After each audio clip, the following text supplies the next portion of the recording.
नमस्कार दोस्तों, मैं संतोष पटेल स्वागत करता हूं आपके अपने YouTube चैनल डिजिटल भंडार पर। आज की वीडियो में हम CPCT एग्जाम जनवरी 2023 के लिए कंप्यूटर से संबंधित कुछ इंपॉर्टेंट क्वेश्चंस को समझने वाले हैं। यह हमारा CPCT एग्जाम जनवरी 2023 के लिए पार्ट नंबर 11 है। इस वीडियो में हम CPCT एग्जाम के लिए और सभी प्रकार के कॉम्पिटिटिव एग्जाम के लिए कंप्यूटर से संबंधित 20 इंपॉर्टेंट क्वेश्चंस को समझने वाले हैं। यह सभी वही क्वेश्चन हैं जो पहले भी CPCT एग्जाम में या किसी ना किसी कॉम्पिटिटिव एग्जाम में पूछे जा चुके हैं। तो चलिए शुरुआत करते हैं आज की वीडियो का। देखते हैं आज का हमारा पहला क्वेश्चन क्या है। पहला क्वेश्चन हमसे पूछा गया है, निम्नलिखित में से किस जनरेशन के कंप्यूटर आर्टिफिशियल इंटेलिजेंस पर वर्क करते हैं। निम्नलिखित में से किस जनरेशन के कंप्यूटर आर्टिफिशियल इंटेलिजेंस पर वर्क करते हैं। यह क्वेश्चन कंप्यूटर सिस्टम की जनरेशन से संबंधित है। कंप्यूटर सिस्टम की जनरेशन से आपको यहां पर कई प्रकार के क्वेश्चन तैयार करने हैं। पहला क्वेश्चन क्या बन सकता है, कंप्यूटर सिस्टम की टोटल कितनी जनरेशन हैं। तो कंप्यूटर सिस्टम की 5 जनरेशन है। 5 कंप्यूटर सिस्टम की अभी तक टोटल 5 जनरेशन है, जो कि फर्स्ट जनरेशन से लेकर 5th जनरेशन तक है। कंप्यूटर सिस्टम की 5 जनरेशन है, जो कि फर्स्ट जनरेशन से लेकर 5th जनरेशन तक है। आपको हर जनरेशन की टेक्नोलॉजी पता होनी चाहिए कि किस जनरेशन में कौन सी टेक्नोलॉजी यूज की जाती है, क्योंकि हर जनरेशन की अलग अलग टेक्नोलॉजी है। जो फर्स्ट जनरेशन के कंप्यूटर हैं उसमें फर्स्ट जनरेशन के कंप्यूटर में वैक्यूम ट्यूब का यूज किया जाता था, वैक्यूम ट्यूब। सेकंड जनरेशन के कंप्यूटर में ट्रांजिस्टर का उपयोग किया जाने लगा। थर्ड जनरेशन के कंप्यूटर में आईसी का यूज किया जाने लगा। आईसी मतलब इंटीग्रेटेड सर्किट। फोर्थ जनरेशन के कंप्यूटर में VLSI टेक्निक का यूज किया जाता है, VLSI। फोर्थ जनरेशन से माइक्रो प्रोसेसर का यूज किया जाने लगा, माइक्रो प्रोसेसर, और यह माइक्रो प्रोसेसर VLSI टेक्निक पर वर्क करते हैं। और जो 5th जनरेशन है यह ULSI टेक्निक पर वर्क करती है, ULSI। और 5th जनरेशन के कंप्यूटर AI टेक्निक पर आधारित होते हैं। AI का फुल फॉर्म क्या होता है, आर्टिफिशियल इंटेलिजेंस। तो इस क्वेश्चन में हमसे पूछा गया है किस जनरेशन के कंप्यूटर में आर्टिफिशियल इंटेलिजेंस का यूज किया जाता है, या कौन से जनरेशन के कंप्यूटर आर्टिफिशियल इंटेलिजेंस पर वर्क करते हैं। तो वह होगा हमारा 5th जनरेशन का कंप्यूटर, जिसमें ULSI टेक्निक और AI टेक्निक का यूज किया जाता है। ULSI का फुल फॉर्म क्या है, ultra large scale integration, ultra large scale integration. और यह कंप्यूटर AI पर आधारित होते हैं। AI मतलब आर्टिफिशियल इंटेलिजेंस पर। तो इस क्वेश्चन का आंसर क्या होगा, option number D, 5th generation के कंप्यूटर आर्टिफिशियल इंटेलिजेंस पर वर्क करते हैं। देखते हैं हमारे नेक्स्ट क्वेश्चन को। नेक्स्ट क्वेश्चन है, इंटरनेट ब्लैंक स्विचिंग टेक्निक पर वर्क करता है। इंटरनेट ब्लैंक स्विचिंग टेक्निक पर वर्क करता है। यह क्वेश्चन आपसे इस प्रकार भी पूछा जा सकता है कि इंटरनेट में कौन सी स्विचिंग टेक्निक का यूज किया जाता है। इंटरनेट जो कि एक वाइड एरिया नेटवर्क होता है, पूरी दुनिया में फैला हुआ है, और इंटरनेट जो है वह पैकेट स्विचिंग पर वर्क करता है, पैकेट स्विचिंग पर। इंटरनेट में पैकेट स्विचिंग का यूज किया जाता है। पैकेट स्विचिंग का मतलब क्या है, जब हम इंटरनेट पर किसी फाइल को शेयर करते हैं, फॉर एग्जाम्पल हमारी यह एक फाइल है जो कि लार्ज फाइल है, फॉर एग्जाम्पल यह 10 MB की फाइल है। तो इस फाइल को शेयर करते समय पहले इस फाइल को स्मॉल पार्ट में डिवाइड किया जाता है। स्मॉल पार्ट को कहा जाता है डेटा पैकेट। एक एक पैकेट को नेटवर्क में ट्रांसफर किया जाता है। मतलब एक फाइल को इंटरनेट पर शेयर करने से पहले स्मॉल पार्ट में डिवाइड कर दिया जाता है। यह पार्ट कहलाते हैं डेटा के पैकेट, और डेटा के पैकेट बनाकर ही इन डेटा को शेयर किया जाता है, ट्रांसफर किया जाता है। तो इंटरनेट में पैकेट स्विचिंग का यूज किया जाता है, या इंटरनेट पैकेट स्विचिंग टेक्निक पर वर्क करता है। तो इस क्वेश्चन का सही आंसर होगा option number B, packet switching. देखते हैं हमारे नेक्स्ट क्वेश्चन को। नेक्स्ट क्वेश्चन है, MS word font size drop down list में मैक्सिमम फॉन्ट साइज क्या होती है। MS word font size drop down list में मैक्सिमम फॉन्ट साइज क्या होती है। यह क्वेश्चन MS वर्ड से पूछा गया है। एमएस वर्ड के अंदर जब आप किसी टेक्स्ट की फॉन्ट साइज चेंज करते हैं तो एमएस वर्ड में एक फॉन्ट साइज का ड्रॉप डाउन लिस्ट होता है। ड्रॉप डाउन लिस्ट में हमें मैक्सिमम फॉन्ट साइज क्या दी जाती है आपको यहां पर बताना है। यदि आप हमारे प्रीवियस वीडियोस को देख रहे हैं तो आपको इस क्वेश्चन का आंसर जरूर पता होगा, क्योंकि हमने प्रीवियस वीडियोस में फॉन्ट साइज से संबंधित कई प्रकार के क्वेश्चन तैयार करे हैं। उसी में से यह क्वेश्चन हमसे पूछा गया है। एमएस वर्ड में जो फॉन्ट साइज का ड्रॉप डाउन होता है उसमें मैक्सिमम फॉन्ट साइज होती है 72 और मिनिमम होती है 8। एमएस वर्ड में जो फॉन्ट साइज का ड्रॉप डाउन लिस्ट होता है उसमें अधिकतम फॉन्ट साइज कितनी होती है 72 और न्यूनतम मतलब मिनिमम कितनी होती है 8। यहां पर आपको और भी कुछ क्वेश्चन तैयार करने हैं। आपसे पूछा गया था ड्रॉप डाउन लिस्ट में मैक्सिमम फॉन्ट साइज कितनी होती है, तो मैक्सिमम होती है 72, मिनिमम होती है 8।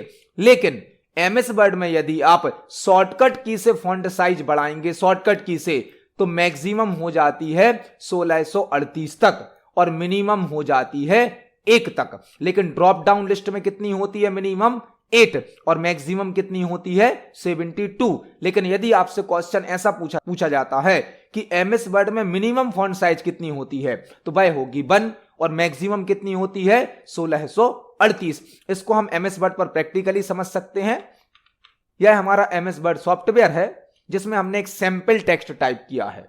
यहां पर आप देख सकते हैं जो हमारी डिफॉल्ट फॉन्ट साइज है डिफॉल्ट वह होती है 11। एक और क्वेश्चन आपको तैयार करने मिलेगा यहां पर, एमएस वर्ड में डिफॉल्ट फॉन्ट साइज कितनी होती है, डिफॉल्ट मतलब ऑटोमेटिक, वह होती है 11। आपसे क्वेश्चन पूछा जा सकता है एमएस वर्ड में डिफॉल्ट फॉन्ट साइज क्या होती है, वह होती है 11। जब हम इस font size drop down list पर क्लिक करते हैं तो यहां मिनिमम फॉन्ट साइज होती है 8 और मैक्सिमम होती है 72। यदि आप ड्रॉप डाउन लिस्ट से फॉन्ट साइज चेंज करेंगे तो मिनिमम होती है 8, मैक्सिमम होती है 72। लेकिन यदि आप फॉन्ट साइज को शॉर्टकट की से बढ़ाएंगे, शॉर्टकट की क्या होती है control shift greater than, control shift greater than से फॉन्ट साइज बढ़ती है और जब हम शॉर्टकट की से फॉन्ट साइज बढ़ाएंगे तो यह 1638 तक हो सकती है, 1638 तक। मतलब एमएस वर्ड में मैक्सिमम फॉन्ट साइज होती है 1638, लेकिन ड्रॉप एंड डाउन में मैक्सिमम कितनी होती है 72। इसी प्रकार से यदि आपको शॉर्टकट की से फॉन्ट साइज घटाना है तो शॉर्टकट की होती है कंट्रोल शिफ्ट लेस देन, जिससे फॉन्ट साइज को मिनिमम 1 तक घटाया जा सकता है, 1 तक। तो यहां पर हमने एक साथ फॉन्ट साइज से संबंधित कई प्रकार के क्वेश्चन तैयार करे। आपको ध्यान रखना है एमएस वर्ड में मिनिमम फॉन्ट साइज होती है 1, लेकिन ड्रॉप डाउन के अंदर मिनिमम कितनी होती है 8, जबकि मैक्सिमम होती है 1638, लेकिन ड्रॉप डाउन में मैक्सिमम कितनी होती है 72। और यदि हमें फॉन्ट साइज को शॉर्टकट की से बढ़ाना है तो शॉर्टकट की है control shift greater than, font size को घटाना है तो शॉर्टकट की है कंट्रोल शिफ्ट लेस देन। और एमएस वर्ड में डिफॉल्ट फॉन्ट साइज क्या होती है 11 होती है। तो यहां पर हमने एक साथ कई क्वेश्चन को तैयार किया। इस क्वेश्चन का आंसर है option number C 72। Drop down list में मैक्सिमम फॉन्ट साइज होती है 72। देखते हैं हमारे नेक्स्ट क्वेश्चन को। नेक्स्ट क्वेश्चन है एसएमएस का फुल फॉर्म क्या होता है। बहुत ही बेसिक और सिंपल क्वेश्चन है। एसएमएस का फुल फॉर्म क्या होता है। एसएमएस का फुल फॉर्म होता है short message service, short message service. SMS का फुल फॉर्म क्या होता है शॉर्ट मैसेज सर्विस। तो इस क्वेश्चन का सही आंसर होगा ऑप्शन नंबर ए। एसएमएस का फुल फॉर्म होता है शॉर्ट मैसेज सर्विस। देखते हैं हमारे नेक्स्ट क्वेश्चन को। नेक्स्ट क्वेश्चन है एमएस एक्सेल निम्न में से क्या है। एमएस एक्सेल निम्न में से क्या है। एमएस एक्सेल क्या है हमें यहां पर बताना है। क्या ग्राफिक्स प्रोग्राम है, वर्ड प्रोसेसर है, स्प्रेडशीट है या प्रेजेंटेशन है। तो एमएस एक्सेल एक स्प्रेडशीट सॉफ्टवेयर होता है। स्प्रेडशीट क्या होती है जो डेटा को रो और कॉलम में अरेंज करने के लिए उपयोग की जाती है, उसे कहा जाता है स्प्रेडशीट। तो एमएस एक्सेल एक स्प्रेडशीट होता है, स्प्रेडशीट टाइप का सॉफ्टवेयर होता है। एमएस एक्सेल एक स्प्रेडशीट टाइप का सॉफ्टवेयर होता है। तो इस क्वेश्चन का सही आंसर क्या हो जाएगा option number C. MS Excel एक स्प्रेडशीट सॉफ्टवेयर होता है। देखते हैं हमारे नेक्स्ट क्वेश्चन को। नेक्स्ट क्वेश्चन है, CPU का कौन सा पार्ट ऐड मतलब जोड़ना, सब्ट्रैक्ट मतलब घटाना, डिवाइड मतलब भाग देना, मल्टीप्लाई मतलब गुणा करना और लॉजिकल ऑपरेशन को परफॉर्म करता है? CPU का कौन सा part addition, subtraction, multiplication, division और लॉजिक को चेक करने का वर्क करता है, हमें यहां पर बताना है। CPU मतलब सेंट्रल प्रोसेसिंग यूनिट। CPU का मतलब है सेंट्रल प्रोसेसिंग यूनिट, जिसे हम प्रोसेसर भी कहते हैं और जो कंप्यूटर सिस्टम का ब्रेन होता है, दिमाग होता है। CPU का फुल फॉर्म क्या होता है? सेंट्रल प्रोसेसिंग यूनिट, जिसे हम कंप्यूटर सिस्टम का ब्रेन या दिमाग भी कहते हैं और इसे प्रोसेसर भी कहा जाता है। तो जो CPU है वह तीन चीजों से मिलकर बनता है, तीन चीजों से। CPU में क्या क्या होता है? सबसे पहले होता है ALU, दूसरा CU और तीसरा क्या होती है? मेमोरी। एक CPU या एक प्रोसेसर तीन कंपोनेंट से मिलकर बनता है, ALU, CU और मेमोरी। इसके अंदर तीन कंपोनेंट होते हैं। तो हमसे पूछा गया है CPU का कौन सा पार्ट जोड़ना, घटाना, गुणा, भाग और लॉजिक को चेक करने का वर्क करता है? वह होता है ALU। ALU का मतलब क्या है? Arithmetic logic unit. इसका नाम ही है अर्थमेटिक लॉजिक यूनिट, मतलब सभी प्रकार के अर्थमेटिक कैलकुलेशन करता है, लॉजिक को चेक करता है। ALU CPU का एक कंपोनेंट होता है, पार्ट होता है, जो सभी प्रकार के अर्थमेटिक ऑपरेशन को परफॉर्म करता है और लॉजिक को चेक करता है। CPU में तीन कंपोनेंट होते हैं, ALU, CU और मेमोरी। यहां पर आपको CU का फुल फॉर्म भी याद करना है। CU का फुल फॉर्म होता है कंट्रोल यूनिट। रैम का फुल फॉर्म याद करना है। रैम का फुल फॉर्म होता है रैंडम एक्सेस मेमोरी। और रजिस्टर क्या है? रजिस्टर कंप्यूटर सिस्टम के अंदर सबसे छोटी और सबसे फास्ट मेमोरी होती है, जो कि CPU या प्रोसेसर के अंदर ही होती है। इस क्वेश्चन का आंसर होगा option number C। ALU arithmetic calculation करता है और लॉजिक को चेक करता है। ALU का फुल फॉर्म होता है अर्थमेटिक लॉजिक यूनिट। देखते हैं हमारे नेक्स्ट क्वेश्चन को। नेक्स्ट क्वेश्चन है, वेब पेजेस को किस चीज का उपयोग करके विशिष्ट रूप से पहचाना जाता है? यह सभी क्वेश्चन CPCT के ओल्ड पेपर में पूछे गए हैं। यह सभी क्वेश्चन हमने CPCT के पुराने पेपर से ही सिलेक्ट करे हैं। इसी प्रकार के क्वेश्चन पेपर में आते हैं। पेपर में हर टाइप के आपको क्वेश्चन मिलेंगे, इजी भी, मीडियम भी और थोड़े से हाई लेवल के भी। आप यह मत समझिए कि CPCT के पेपर में केवल टफ क्वेश्चन ही आते हैं। CPCT का जो भी आप पेपर हो रहा है उसमें 25 से 30 क्वेश्चन तो वो होते हैं जो ऑलरेडी पुराने पेपर में आ चुके हैं। मतलब ऐसे क्वेश्चन हैं जो कई बार रिपीट हो रहे हैं। और हम जो भी CPCT की वीडियोस बना रहे हैं, जो भी क्वेश्चन आपको तैयार करा रहे हैं, इसमें से मैक्सिमम क्वेश्चन ऑलरेडी पेपर में पूछे जा चुके हैं। हमने CPCT पर जितने भी एग्जाम हो चुके हैं उन सभी एग्जाम पेपर को डाउनलोड किया, उससे क्वेश्चन को सिलेक्ट किया और हम आपको वीडियो में तैयार करा रहे हैं। यहां पर हर पेपर में कुछ नए क्वेश्चन तो आपको मिलेंगे, लेकिन कुछ पुराने क्वेश्चन भी मिलेंगे। ऐसे क्वेश्चन मिलेंगे जो कई बार रिपीट हो रहे हैं।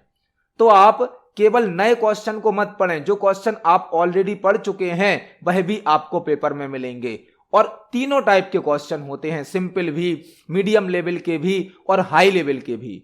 लेकिन ध्यान रखें 25 से 30 क्वेश्चन जो कंप्यूटर के हैं वह ऐसे हैं जो हर बार रिपीट हो रहे हैं, मैक्सिमम पेपर में आ रहे हैं। तो आप जो तैयारी कर रहे हैं आपको वही तैयारी कंटिन्यू करनी है। बस आपको कोई भी टॉपिक को डिटेल में समझना है।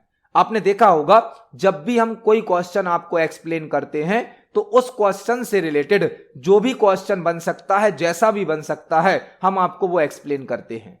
और ऐसा क्यों करते हैं? क्योंकि आपने एक क्वेश्चन तो पढ़ा, आपने एक क्वेश्चन तो तैयार कर लिया, लेकिन यदि वही क्वेश्चन आपको दूसरे तरीके से दे दिया जाता है तो भी आपसे उसको सॉल्व करते आना चाहिए। इसीलिए जब भी हम आपको एक क्वेश्चन तैयार कराते हैं तो उससे संबंधित जो भी क्वेश्चन बन सकते हैं वह भी हम आपको बताते हैं। और आप इन सभी क्वेश्चन को नोट जरूर करते जाइए, क्योंकि एक टॉपिक तो आप समझ रहे हैं, एक क्वेश्चन तो आप समझ रहे हैं, लेकिन उससे संबंधित कई क्वेश्चन और भी बन जाते हैं। उनको भी हमें तैयार करना है। तो यहां पर हमसे क्या पूछा गया है, वेब पेजेस को किस चीज का उपयोग करके विशिष्ट रूप से पहचाना जाता है। वेब पेज क्या होता है, वेब पेज किसी वेबसाइट का एक पेज होता है। जब कोई वेबसाइट बनती है तो वह मल्टीपल वेब पेजेस से मिलकर बनती है। एक वेबसाइट मल्टीपल वेब पेजेस का कलेक्शन होती है। तो वेब पेज जो होता है वह वेबसाइट का पेज होता है। हमसे पूछा गया है किसी वेब पेज को किसके द्वारा यूनिकली आइडेंटिफाई किया जाता है, विशिष्ट रूप से पहचाना जाता है। तो कोई भी वेब पेज को यदि हमें पहचानना है तो हमें उसके यूआरएल की आवश्यकता होगी। यूआरएल मतलब उस वेब पेज का पता, उस वेब पेज का एड्रेस। और यूआरएल का फुल फॉर्म क्या होता है, यूनिफॉर्म रिसोर्स लोकेटर।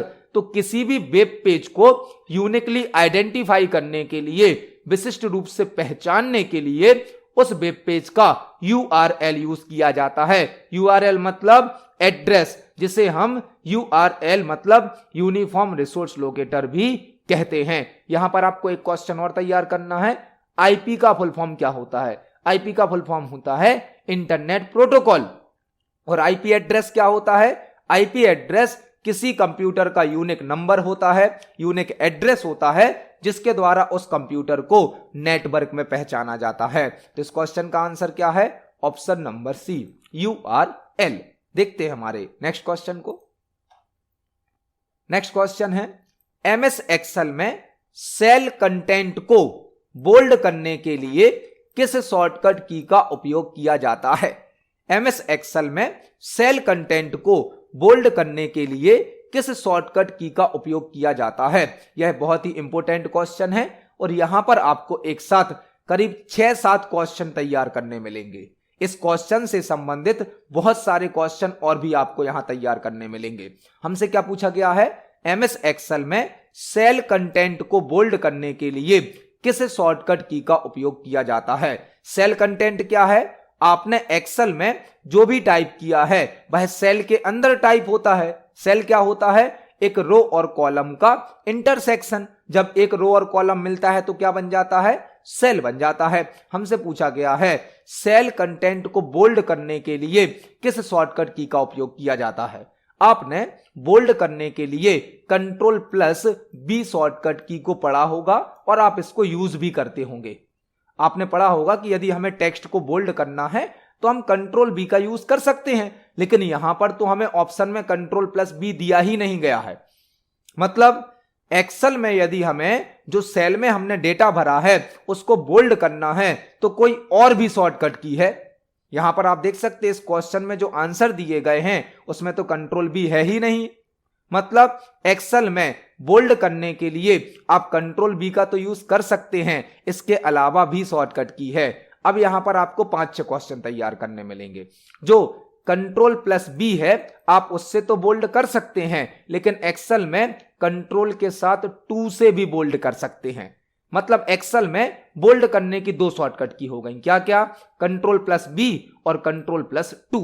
इसी प्रकार से आप टेक्स्ट को इटैलिक करते हैं, इटैलिक करने के लिए आप यूज करते हैं Ctrl+I का, लेकिन एक्सेल में Ctrl+3 से भी हम टेक्स्ट को इटैलिक कर सकते हैं, Ctrl+3 से भी। इसी प्रकार से आप टेक्स्ट को अंडरलाइन करने के लिए Ctrl+U का यूज करते हैं, लेकिन एक्सेल में Ctrl+4 से भी हम टेक्स्ट को अंडरलाइन कर सकते हैं। इसी प्रकार से Ctrl+5 से हम टेक्स्ट को स्ट्राइक थ्रू कर सकते हैं। स्ट्राइक थ्रू मतलब टेक्स्ट को सिंगल लाइन से क्रॉस कर सकते हैं। स्ट्राइक थ्रू के लिए Ctrl+5 होता है। और यदि आप कंट्रोल के साथ बन को प्रेस करेंगे, बन को, तो फॉर्मेट सेल का डायलॉग बॉक्स ओपन हो जाता है। Ctrl+1 से फॉर्मेट सेल का डायलॉग बॉक्स ओपन हो जाता है। तो आप देख सकते हैं यहां पर हमने एक साथ कितनी सारी शॉर्टकट की, कितने सारे क्वेश्चन तैयार करे। इन सभी शॉर्टकट की को हम आपको एक्सेल पर प्रैक्टिकली भी एक्सप्लेन करने वाले हैं। तो चलते हैं एक्सेल पर। यह हमने एमएस एक्सेल सॉफ्टवेयर ओपन किया है। फॉर एग्जाम्पल हमने यहां पर एक टेक्स्ट लिखा है CPCT। यह हमने टेक्स्ट लिखा। अब यदि हमें इसे बोल्ड करना है तो आप Ctrl+B से कर सकते हैं, Ctrl+B, लेकिन एक्सेल में कंट्रोल के साथ 2 से भी हम टेक्स्ट को बोल्ड कर सकते हैं।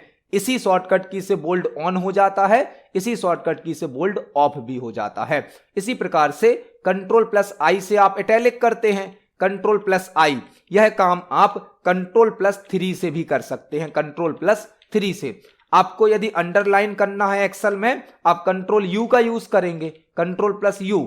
यही काम हम Ctrl+4 से भी कर सकते हैं, Ctrl+4।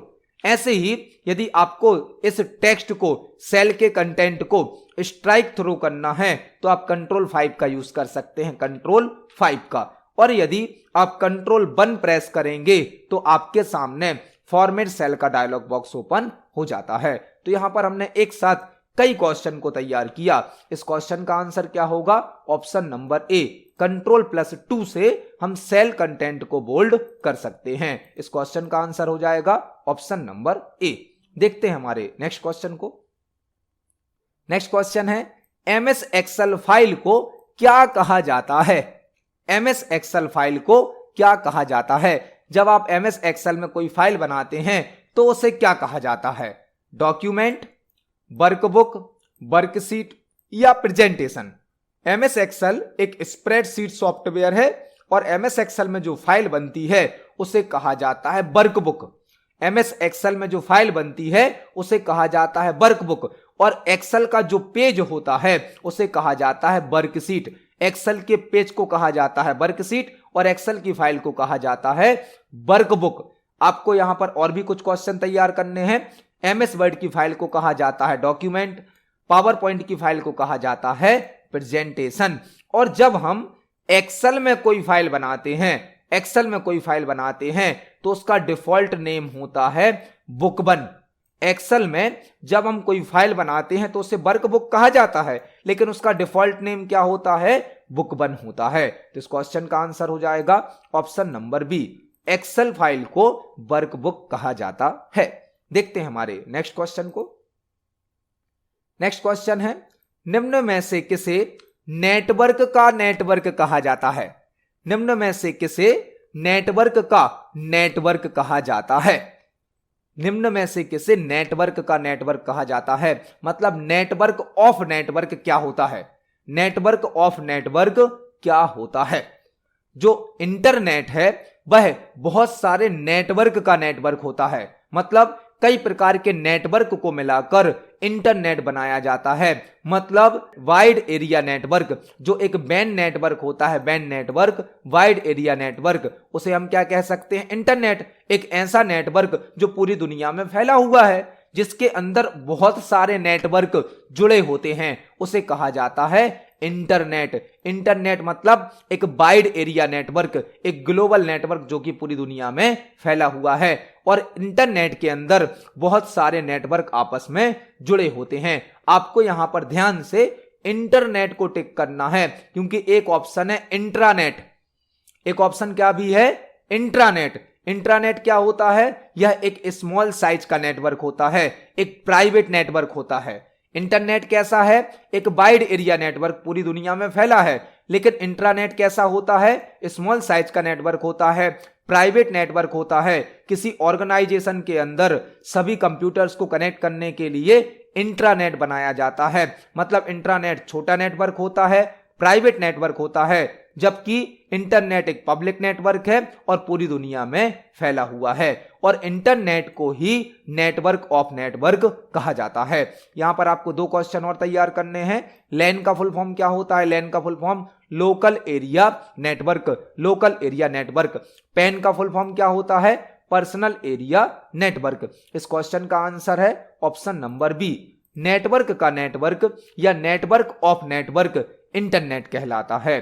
देखते हैं हमारे नेक्स्ट क्वेश्चन को। नेक्स्ट क्वेश्चन है, MS वर्ड में पेज ब्रेक के लिए किस शॉर्टकट की का उपयोग किया जाता है? MS वर्ड में पेज ब्रेक के लिए किस शॉर्टकट की का उपयोग किया जाता है? पेज ब्रेक का मतलब क्या है? यदि आपने एक पेज पर कुछ इंफॉर्मेशन टाइप करी है और आपको इस इंफॉर्मेशन में से कुछ इंफॉर्मेशन को नेक्स्ट पेज पर ट्रांसफर करना है, मतलब एक पेज की इंफॉर्मेशन को एक से ज्यादा पेज पर भेजने के लिए किसका उपयोग किया जाता है? Page break. पेज ब्रेक की हमसे क्या पूछी गई है? शॉर्टकट की। वह होती है control plus enter. Control plus enter page break की शॉर्टकट की होती है। पेज ब्रेक करता क्या है? एक पेज की इंफॉर्मेशन को एक से ज्यादा पेज में ट्रांसफर कर देता है, ब्रेक कर देता है। एक पेज को ब्रेक करेगा और जहां पर भी आपने कर्सर रखा है वहां से इंफॉर्मेशन को नेक्स्ट पेज पर ट्रांसफर कर देता है। पेज ब्रेक की शॉर्टकट की क्या होती है? Control plus enter. आपको एक और क्वेश्चन तैयार करना है। पेज ब्रेक किस टैब के अंदर प्राप्त होता है? किस टैब के अंदर? तो जो पेज ब्रेक ऑप्शन है वह लेआउट टैब के अंतर्गत प्राप्त होता है। लेआउट, इसको हम प्रैक्टिकली एमएस वर्ड पर देख सकते हैं। यह हमारा एक डॉक्यूमेंट है जिसमें हमने एक पेज टाइप किया है, एक पेज। अब यदि हमें इस एक पेज की इंफॉर्मेशन को एक से ज्यादा पेज में ट्रांसफर करना है तो हम कर्सर को सेट करेंगे जहां से इंफॉर्मेशन हमें ट्रांसफर करनी है और कंट्रोल के साथ एंटर को प्रेस करेंगे। Control plus enter. तो आप देख सकते अब हमारी फाइल में 2 पेज हो गए हैं और जहां पर हमने कर्सर रखा था वहां से इंफॉर्मेशन को नेक्स्ट पेज पर ट्रांसफर कर दिया गया है। यह होता है पेज ब्रेक, जो कि हमें लेआउट टैब के अंतर्गत ब्रेक ऑप्शन में प्राप्त होता है। यहां पर होता है पेज ब्रेक और सेक्शन ब्रेक। तो इस क्वेश्चन का आंसर हो जाएगा हमारा option number C. Page break की शॉर्टकट की होती है कंट्रोल प्लस एंटर। देखते हैं हमारे नेक्स्ट क्वेश्चन को। नेक्स्ट क्वेश्चन है, यदि आप एमएस वर्ड में टेक्स्ट को राइट अलाइन करना चाहते हैं तो आप किस शॉर्टकट की का उपयोग करेंगे? यदि आप एमएस वर्ड में टेक्स्ट को राइट अलाइन करना चाहते हैं तो आप किस शॉर्टकट की का उपयोग करेंगे? यह क्वेश्चन अलाइनमेंट से संबंधित है। अलाइनमेंट से एमएस वर्ड में 4 प्रकार के अलाइनमेंट यूज किए जाते हैं। 4 प्रकार के। एक होता है लेफ्ट अलाइनमेंट, एक होता है राइट अलाइनमेंट, एक होता है सेंटर और एक होता है जस्टिफाई। 4 प्रकार के अलाइनमेंट होते हैं। लेफ्ट अलाइनमेंट की शॉर्टकट की क्या होती है? Control plus L. Right alignment की shortcut key control plus R. Centre alignment की shortcut key control plus E होती है और जस्टिफाई अलाइनमेंट की कंट्रोल प्लस जे होती है। हमसे क्या पूछा गया है? यदि आप एमएस वर्ड में टेक्स्ट को राइट अलाइन करना चाहते हैं तो आप किस शॉर्टकट की का उपयोग करेंगे? राइट अलाइनमेंट के लिए क्या यूज करना होगा? Control plus R. Control plus R. Alignment कितने प्रकार के हैं एमएस वर्ड में? 4 प्रकार के। Left alignment control plus L, right alignment control plus R, centre alignment control plus E और justify alignment control plus J. तो इस क्वेश्चन का आंसर होगा ऑप्शन नंबर बी। लेकिन आपको कंट्रोल प्लस एल याद करना है लेफ्ट अलाइनमेंट के लिए, कंट्रोल प्लस पी फाइल को प्रिंट करने के लिए, कंट्रोल प्लस बी बोल्ड करने के लिए। तो इस क्वेश्चन का आंसर क्या हो जाएगा? Option number B. Right alignment के लिए कंट्रोल प्लस आर का यूज किया जाता है। इसको हम एमएस वर्ड पर प्रैक्टिकली देख सकते हैं। एमएस वर्ड में होम टैब के अंतर्गत पैराग्राफ सेक्शन में 4 प्रकार के अलाइनमेंट होते हैं। 4 प्रकार के। बाय डिफॉल्ट होता है लेफ्ट अलाइनमेंट, दूसरा है सेंटर अलाइनमेंट, तीसरा है राइट अलाइनमेंट और चौथा है जस्टिफाई अलाइनमेंट। 4 प्रकार के अलाइनमेंट होते हैं जो कि हमें होम टैब में पैराग्राफ सेक्शन में प्रदान किए जाते हैं। तो इस क्वेश्चन का आंसर होगा ऑप्शन नंबर बी। देखते हैं हमारे नेक्स्ट क्वेश्चन को। नेक्स्ट क्वेश्चन है, निम्न में से कौन एक लैंग्वेज ट्रांसलेटर नहीं है? निम्न में से कौन एक लैंग्वेज ट्रांसलेटर नहीं है? यह क्वेश्चन कोडिंग से, प्रोग्रामिंग से संबंधित है और सॉफ्टवेयर से भी संबंधित है। निम्न में से कौन एक लैंग्वेज ट्रांसलेटर नहीं है? लैंग्वेज ट्रांसलेटर का मतलब क्या होता है? ऐसा सॉफ्टवेयर जो एक लैंग्वेज को किसी दूसरी लैंग्वेज में ट्रांसलेट करता है। ऐसा सॉफ्टवेयर जो एक लैंग्वेज को दूसरी लैंग्वेज में ट्रांसलेट करता है। लैंग्वेज ट्रांसलेटर 3 होते हैं, compiler, interpreter, assembler. Compiler, interpreter, assembler, यह तीनों ही लैंग्वेज ट्रांसलेटर हैं। इन्हें लैंग्वेज प्रोसेसर भी कहा जाता है और यह तीनों सिस्टम सॉफ्टवेयर का एग्जाम्पल हैं। सिस्टम सॉफ्टवेयर का जो कंपाइलर और इंटरप्रेटर हैं, यह दोनों ही हाई लेवल लैंग्वेज को लो लेवल लैंग्वेज में कन्वर्ट करते हैं। हाई लेवल लैंग्वेज को लो लेवल लैंग्वेज में कन्वर्ट करते हैं कंपाइलर और इंटरप्रेटर। बट कंपाइलर एक साथ कंप्लीट प्रोग्राम को हाई लेवल लैंग्वेज से लो लेवल लैंग्वेज में कन्वर्ट करता है, जबकि इंटरप्रेटर प्रोग्राम को line by line high level language से लो लेवल लैंग्वेज में कन्वर्ट करता है। मतलब कंपाइलर और इंटरप्रेटर दोनों ही लैंग्वेज ट्रांसलेटर हैं, दोनों ही लैंग्वेज प्रोसेसर हैं, दोनों ही सिस्टम सॉफ्टवेयर भी हैं जो कि हाई लेवल लैंग्वेज को लो लेवल लैंग्वेज में बदलते हैं। लेकिन कंपाइलर कंप्लीट प्रोग्राम को एक साथ हाई लेवल लैंग्वेज से लो लेवल लैंग्वेज में बदलता है, जबकि इंटरप्रेटर प्रोग्राम को लाइन बाय लाइन बदलता है। और असेंबलर क्या करता है? असेंबली लैंग्वेज को लो लेवल लैंग्वेज में बदलता है, असेंबली लैंग्वेज को लो लेवल लैंग्वेज में बदलता है। तो इस क्वेश्चन में हमसे क्या पूछा गया था? निम्न में से कौन एक लैंग्वेज ट्रांसलेटर नहीं है? वह होगा मल्टीप्लेक्सर। मल्टीप्लेक्सर लैंग्वेज ट्रांसलेटर नहीं है। मल्टीप्लेक्सर तो कंप्यूटर नेटवर्क में वर्क करता है जो कि मल्टीपल सिग्नल को मिलाकर सिंगल सिग्नल में कन्वर्ट कर देता है। तो इस क्वेश्चन का आंसर होगा ऑप्शन नंबर बी। देखते हैं हमारे नेक्स्ट क्वेश्चन को। नेक्स्ट क्वेश्चन है, पावर पॉइंट में रनिंग प्रेजेंटेशन को एंड करने के लिए किस की का उपयोग किया जाता है? पावर पॉइंट में रनिंग प्रेजेंटेशन को एंड करने के लिए किस की का उपयोग किया जाता है? आपसे क्वेश्चन ऐसा भी पूछा जा सकता है कि पावर पॉइंट में प्रेजेंटेशन को रन करने के लिए किस की का यूज किया जाता है, और हमने यह क्वेश्चन प्रीवियस वीडियोस में पढ़ा भी है। पावर पॉइंट में यदि हमें प्रेजेंटेशन को प्ले करना है, रन करना है, तो हमारे पास दो ऑप्शन होते हैं। या तो हम F5 का यूज करेंगे, F5 से प्रेजेंटेशन को यदि हम रन करेंगे तो हमारी प्रेजेंटेशन फर्स्ट स्लाइड से रन होती है, पहली स्लाइड से। और यदि हम शिफ्ट प्लस F5 का यूज करें तो भी हमारी प्रेजेंटेशन रन होगी, लेकिन करंट स्लाइड से रन होगी। करंट स्लाइड से मतलब जो स्लाइड अभी हमने सिलेक्ट करके रखी है। तो पावर पॉइंट प्रेजेंटेशन को यदि हमें रन करना है, प्ले करना है, तो हम F5 का यूज कर सकते हैं या शिफ्ट प्लस F5 का यूज कर सकते हैं। लेकिन इस क्वेश्चन में हमसे क्या पूछा गया है?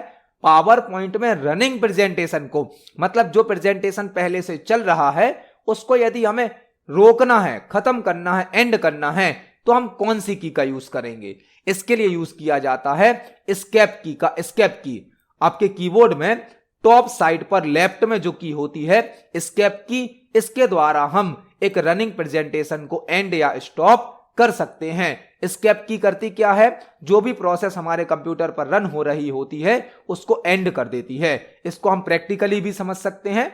अभी आपके सामने जो क्वेश्चन ओपन है यह एक स्लाइड पर ओपन है, मतलब हमारी प्रेजेंटेशन रन में है, अभी रन हो रही है। यदि हम एस्केप की को प्रेस करें तो हमारी प्रेजेंटेशन स्टॉप हो जाती है। हम आपको यह सभी जो क्वेश्चन तैयार करा रहे हैं यह सभी हम पावर पॉइंट प्रेजेंटेशन पर तैयार करते हैं।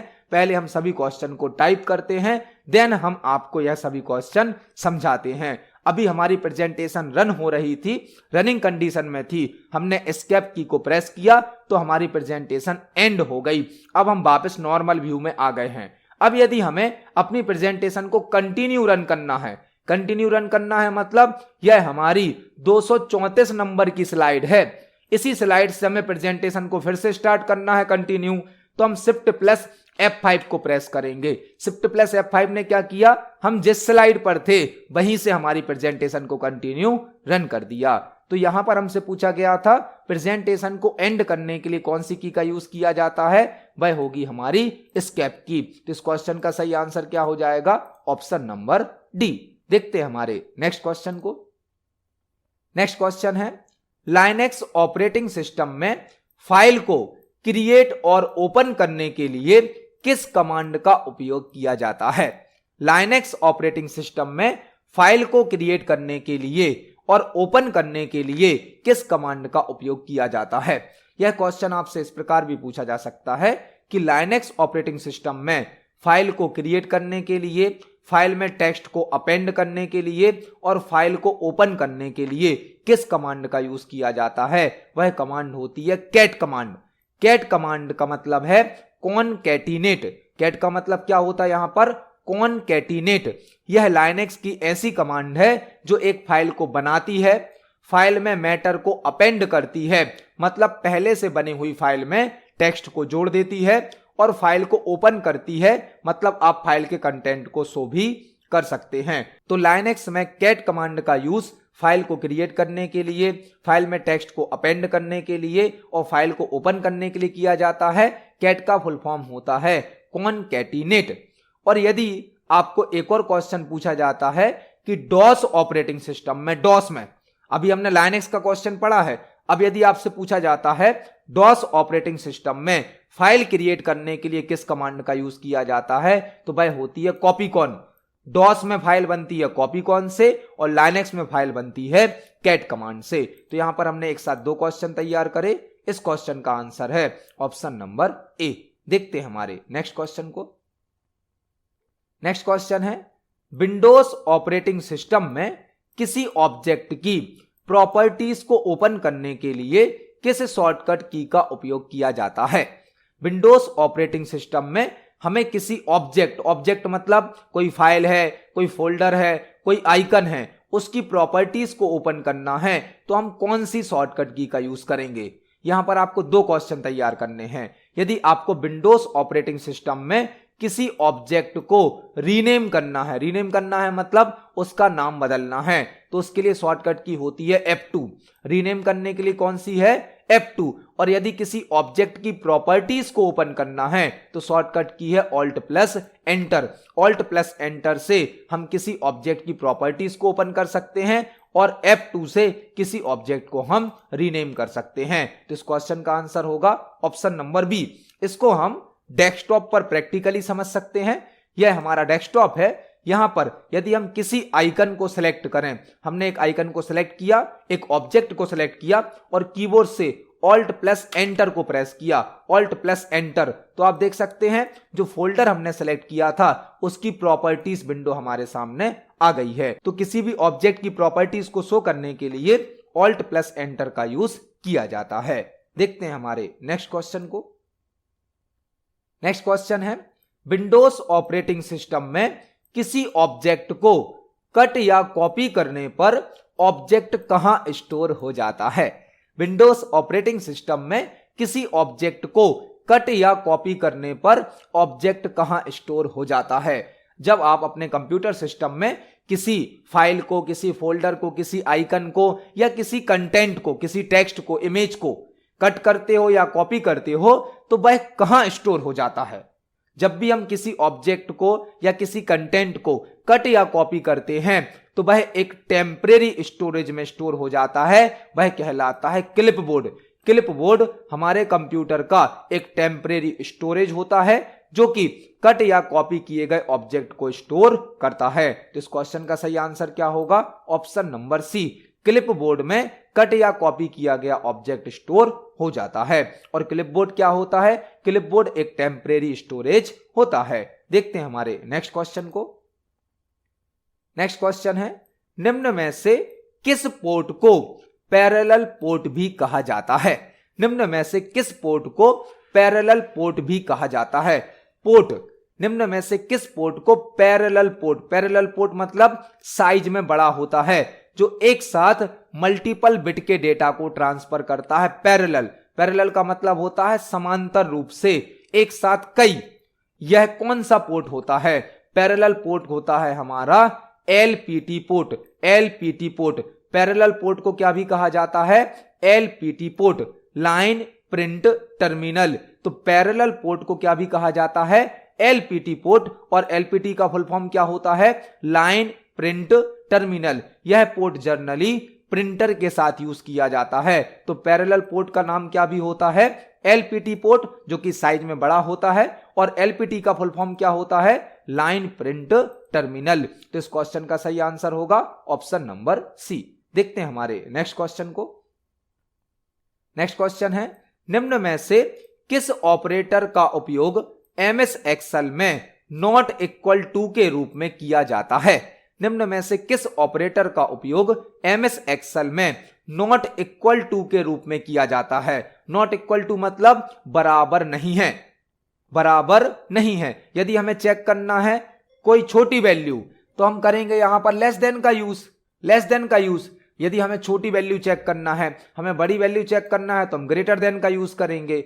यदि हमें छोटी वैल्यू और बराबर चेक करना है तो हम लेस देन इक्वल का यूज करेंगे। यदि हमें बड़ी वैल्यू चेक करना है और बराबर चेक करना है तो हम ग्रेटर देन इक्वल का यूज करेंगे। यहां पर हमसे पूछा गया है नॉट इक्वल टू मतलब बराबर नहीं है। यह होता है नॉट इक्वल टू। एक्सेल में नॉट इक्वल टू के लिए लेस देन और ग्रेटर देन को एक साथ टाइप किया जाता है, जो कि यह चेक करता है कि कोई वैल्यू बराबर नहीं है। तो एक्सेल में नॉट इक्वल टू के लिए लेस देन और ग्रेटर देन को एक साथ टाइप किया जाता है। देखते हैं हमारे नेक्स्ट क्वेश्चन को। नेक्स्ट क्वेश्चन है, लेजर प्रिंटर में उपयोग होने वाले पाउडर को क्या कहा जाता है? लेजर प्रिंटर में उपयोग होने वाले पाउडर को क्या कहा जाता है? प्रिंटर जो कि एक आउटपुट डिवाइस है, प्रिंटर का उपयोग हार्ड कॉपी आउटपुट प्राप्त करने के लिए किया जाता है।